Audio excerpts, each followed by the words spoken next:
क्या एक social media influencer, क्या उस पर दुश्मन देश के लिए जासूसी करने जैसा संगीन इल्जाम लग सकता है? ज्योति मल्होत्रा की जो हालिया गिरफ्तारी हुई है, उसने यही सवाल खड़ा कर दिया है। आज हम इसी मामले से जुड़े जो भी उपलब्ध स्रोत हैं, उनको थोड़ा खंगाल रहे हैं।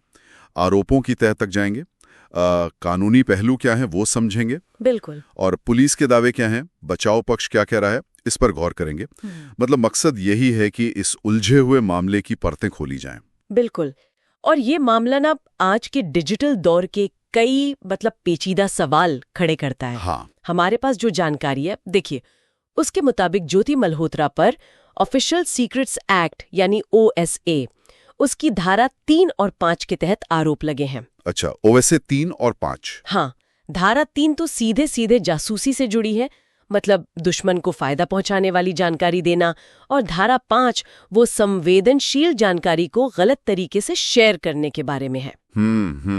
और साथ में अब जो नई भारतीय न्याय संहिता BNS लागू हुई है, उसकी धारा 152 भी है। अच्छा, वो भी इसी तरह के जासूसी के अपराधों से डील करती है। तो पुलिस का मतलब स्पेसिफिक आरोप क्या है? क्या जानकारी साझा करने की बात कह रही है पुलिस? देखिए, पुलिस का दावा ये है कि ज्योति ने व्हाट्सएप, टेलीग्राम, स्नैपचैट जैसे ऐप्स यूज किए हैं। अच्छा। इनके जरिए भारतीय सैन्य ठिकानों की और दूसरी जो सेंसिटिव जगह है उनकी जानकारी वो पाकिस्तान भेजी। पाकिस्तान में? हाँ, पाकिस्तान में बैठे एक कथित एजेंट हैं दानिश, उनको, और शाकिर, राना शाहबाज जैसे कुछ और हैंडलर्स के नाम भी हैं। हैंडलर्स मतलब जिनसे वो संपर्क में थी? हाँ, जिनसे वो संपर्क में थी। और FIR में ये भी है कि ज्योति का संपर्क दानिश से नई दिल्ली में जो पाकिस्तान हाई कमीशन है वहां वीजा अप्लाई करते वक्त हुआ था। ओह, अच्छा। और बाद में ऐसा कहा जा रहा है कि उन्हें पाकिस्तान और बाली में कथित तौर पर पाकिस्तानी इंटेलिजेंस के लोगों से मिलवाया गया। स्रोतों में एक बात और भी है कि उन पर दुश्मन देश की छवि को अच्छा दिखाने का भी आरोप है।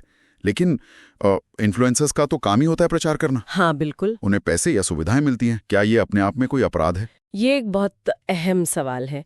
देखिए, सिर्फ किसी देश का प्रचार करना या उसकी अच्छी छवि बनाना वो अपने आप में जुर्म नहीं है। लेकिन यहाँ एक महत्वपूर्ण बात समझनी होगी। कानून की नज़र में फर्क तब आता है जब यह प्रचार किसी दुश्मन देश की इंटेलिजेंस एजेंसी के इशारे पर हो रहा हो या उनकी मदद से। अच्छा। सरकारी पक्ष का तर्क यही है कि ये जो सॉफ्ट प्रोपेगेंडा है, ये भी राष्ट्रीय सुरक्षा को नुकसान पहुंचा सकता है, खासकर आज के जमाने में जहां सूचना एक हथियार है। और वो पैसे या सुविधाओं वाली बात, जैसे यात्रा या रहने की सुविधा मिलना, क्या वो इसे अपराध बना देता है? देखिए, सीधे पैसों के लेन देन का सबूत शायद अभी ना हो, लेकिन एजेंसियों का मानना है कि इस तरह की सुविधाएं देना, जैसे यात्रा या रहना, ये भी एसेट डेवलप करने का हिस्सा हो सकता है।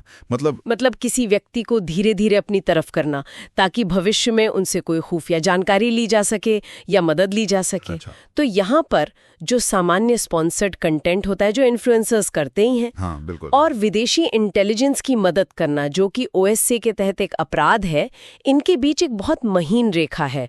और इसे साबित करना जांच एजेंसी का काम है। जांच से जुड़ी एक और दिलचस्प बात सामने आई थी कि ज्योति ने अपने फोन में एक कॉन्टैक्ट का नाम बदला था, जट रंधावा करके सेव किया था। क्या सिर्फ नाम बदलना ही शक पैदा करता है?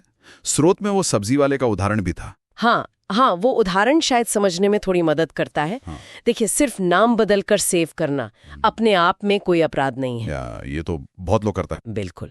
कानूनी तौर पर ये तभी अहम होता है जब इसके पीछे कोई आपराधिक मंशा हो, जिसे मेंस रिया कहते हैं। मेंस रिया? हाँ, यानी अगर नाम इसलिए बदला गया ताकि अधिकारियों को धोखा दिया जा सके या कोई गैर कानूनी संपर्क छुपाया जा सके, जैसे पुलिस कह रही है कि ISI एजेंट से संपर्क छुपाने के लिए।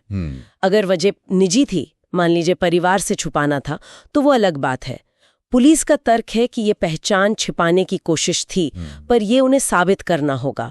मतलब कॉन्टेक्स्ट बहुत जरूरी है यहाँ। इस मामले में एक चिंता ये भी जताई गई है कि ज्योति का कोई पिछला क्रिमिनल रिकॉर्ड नहीं है। उनके फोन, डिवाइस सब जब्त हो चुके हैं, फिर भी उन्हें जमानत क्यों नहीं मिली? इतनी लंबी हिरासत क्यों? ये सवाल जमानत के जो हमारे स्थापित कानूनी सिद्धांत हैं उनसे जुड़ा है। CRPC की धारा 437 और 438 है।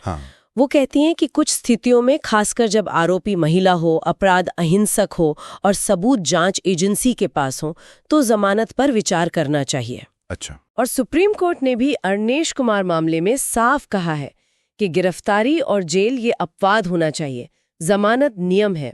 तो फिर जमानत खारिज क्यों हुई इस केस में? अदालत ने जमानत खारिज करते हुए कुछ कारण बताए हैं, जैसे मामला राष्ट्रीय सुरक्षा से जुड़ा है, ओके। कुछ कथित विदेशी हैंडलर्स अभी भी फरार हैं, और ज्योति पर पहचान छिपाने के लिए कई नामों का इस्तेमाल करने का भी आरोप है।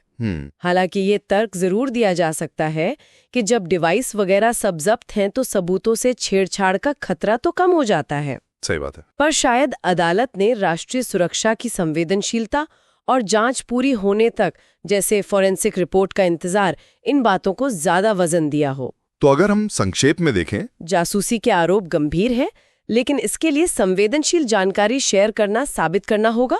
बिल्कुल। किसी देश का प्रचार करना अपने आप में अपराध नहीं, जब तक उसका लिंक किसी दुश्मन इंटेलिजेंस एजेंसी से न जुड़े। सही। और फोन में नाम बदलना, वो तभी मायने रखता है जब कोई गलत इरादा साबित हो। बिल्कुल सही कहा आपने।